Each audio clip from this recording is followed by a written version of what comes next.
तो क्या देगा इसकी थर्मल प्रॉपर्टी पढ़ रहे थे, पता नहीं क्या प्रॉब्लम आया था। तो थर्मल प्रॉपर्टी में आपके पास क्या था, हम लोगों ने थर्मल स्पेसिफिक हीट पढ़ लिया था। स्पेसिफिक हीट आपके पास मैंने क्या बताया कि कोई भी टेम्परेचर पे क्या हो रहा था कि कोई भी अगर इंसुलेटिंग मटेरियल है,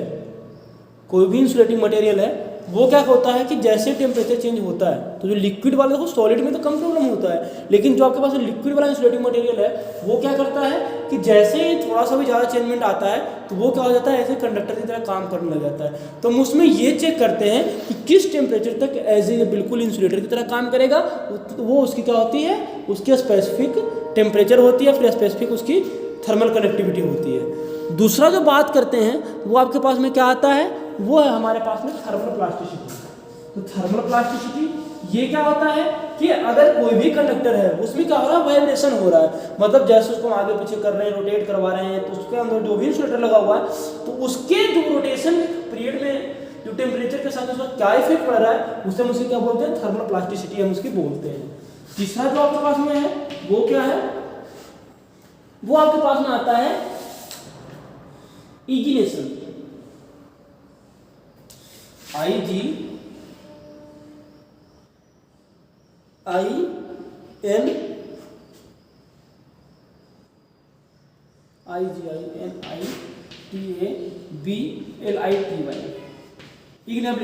इग्निबिलिटी क्या है आपके पास में, ये भी आपके पास क्या होता है, किसी कोई भी इंसुलेटिंग मटेरियल है वो आपके पास में क्या हो रहा है, एक्सपोज टू, कोई भी किसी भी कारण से वो क्या हो रहा है, खुल रहा है, तो वो जब खुल रहा है तो उसके ऊपर में क्या इफेक्ट पड़ रहा है, उसकी प्रॉपर्टी है वो कितना इफेक्ट कर रहा है, वो इग्निबिलिटी जो है वो उसके ऊपर सारा का सारा वो वहीं से पता चलता है कि कोई भी छोटे मटेरियल खुला है तो उसके ऊपर क्या इफेक्ट उसके ऊपर पड़ने जा रहा है। उसके बाद में एक आपके पास में क्या आता है, हीट एजिंग।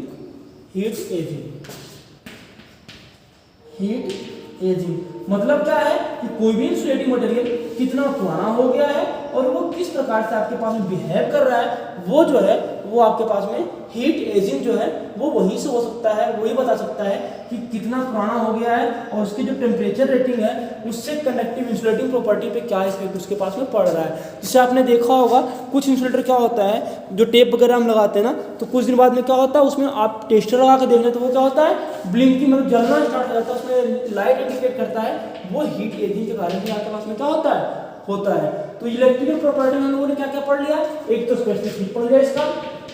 स्पेसिफिक हीट, दूसरा थर्मल प्लास्टिसिटी, इग्निबिलिटी और हीट एजिंग। अब हम लोग इसकी क्या पढ़ेंगे, अब हम लोग इसकी केमिकल प्रॉपर्टी देखेंगे, केमिकल से इंसुलेटिंग मटेरियल उस पर क्या इफेक्ट पड़ता है।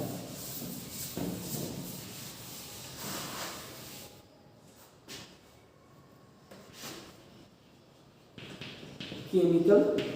Property of insulating material.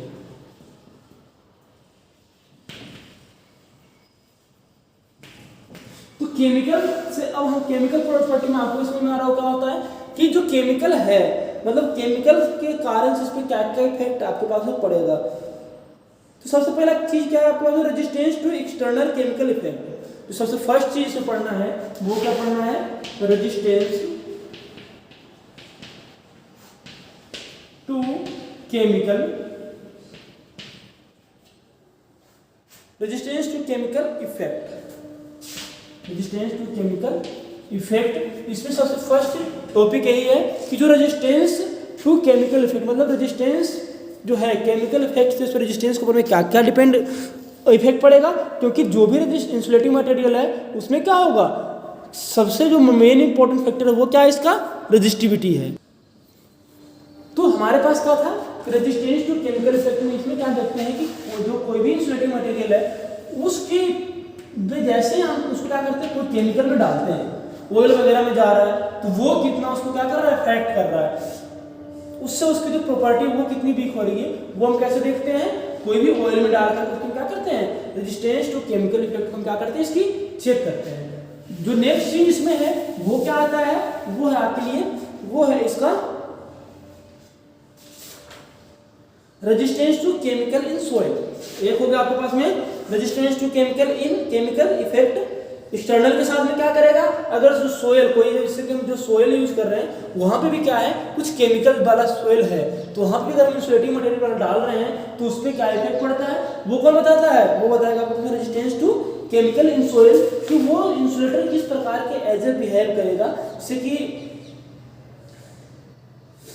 अलग अलग केमिकल वाला सोल, कोई भी एक केमिकल एक्शन उस पर क्या आ रहा है, इसका इंसुलेटिंग प्रॉपर्टी वीक हो रहा है, क्या हो रहा है, कंडक्टिविटी उसकी तो नहीं बढ़ रही है, तो ये सारा का सारा क्या है, सोइल के ऊपर में आता है, कौन सा, रेजिस्टेंस इन, क्या बोलते हैं इसको, resistance to chemical in soil, resistance to chemical in soil. जो नेक्स्ट इसमें बच जाता है वो आपके पास में क्या बच रहा है, वो आपके पास में बचा हुआ है, उसे हम बोलते हैं कि effect of wear effect on water and tropical test, effect of water on tropical test. इसका क्या है कि वाटर के ऊपर हम क्या करते हैं, कोई भी जो इंसुलेटिंग वाले उसको पानी के अंदर डाल के टेस्टिंग करते हैं कि वो जो इंसुलेटर है उस पर उसका क्या इफेक्ट पड़ रहा है। जिससे अगर आप लकड़ी को देखोगे तो अगर पानी में डाल दो तो क्या बन जाता है, वैसे कंडक्टर की तरह काम करता है, तो उस प्रकार की हम चेकिंग करते हैं कि क्या उसके इफेक्ट में क्या इफेक्ट आ रहा है, क्योंकि कुछ जगह बार क्या होता है कि वो बारिश में भी उस इंसुलेटर को हमें क्या करना पड़ता है, रखना पड़ जाता है, तो इसलिए हमें क्या करना पड़ता है, वो टेस्टिंग भी करना हमारे लिए कंपलसरी है। तो ये सब चीज़ों को हम क्या करते हैं, ध्यान रखते हैं कौन सी टेस्टिंग में, जो भी इंसुलेटिंग मटेरियल की अगर हम केमिकल प्रॉपर्टीज की हम देखते हैं कि वो किस प्रकार एज ए केमिकल में डाल रहे तो किस प्रकार काम कर रहा है, अगर वाटर में डाल रहे तो उसका क्या इफेक्ट पड़ रहा है, तो ये सब चीज़ों को हम क्या करेंगे उसमें देखते हैं। अब कल हम लोग क्या देखेंगे, इसका दो प्रॉपर्टी और बच रहा है, एक तो मैकेनिकल प्रॉपर्टी बच रहा है और दूसरा इसकी फिजिकल प्रॉपर्टी बच रहा है, ये हम लोग कल देखते हैं।